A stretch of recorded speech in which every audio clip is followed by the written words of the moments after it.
So my voice is a little scratchy today. I'm so sorry. Just bear with me.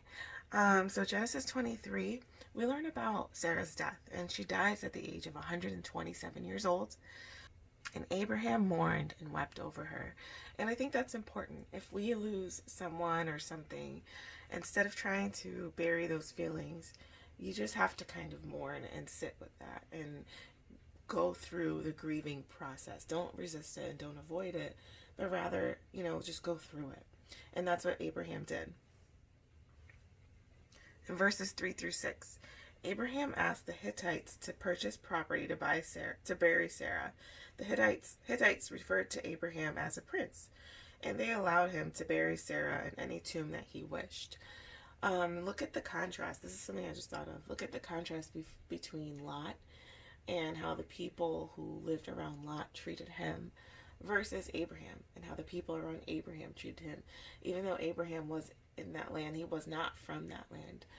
But they still treated him with respect, and they called him a prince, and they, respectfully allowed him to bury his wife, in the area that he wished. So I thought that speaks volumes to the way Abraham led his life. Abraham wanted the Hittites to intercede on his behalf to Ephron, son of Zor, to purchase the cave. I'm not even going to try to pronounce that, for burial. And he built an altar to the Lord there in Genesis 13:18. So that cave was very special to Abraham, and he wanted Sarah to be buried there. And as everything that Abraham does, he centers it around God. He built an altar to God there. God is at the center of his life, and that's so evident with the decisions that he makes. Ephron heard Abraham's request, and I guess I had to look it up, but the way that Ephron responded was per custom, the way that they haggled back then. Ephron offered a gift for the land and then suggested a very high price in verse 16. Abraham didn't haggle, rather he just accepted and he paid the price.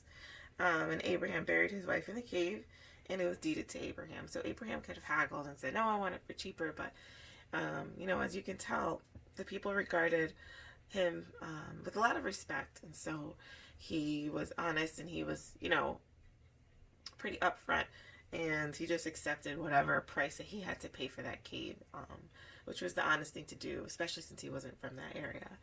And so that's it, and Sarah has passed away. I don't know why, I was just so sad, even though I know obviously she had passed away, but I don't know, it was just really sad. It's like the chapter of Abraham and Sarah is slowly coming to a close, and we're just seeing, we're going to continue seeing how God continues on the promise through their child Isaac.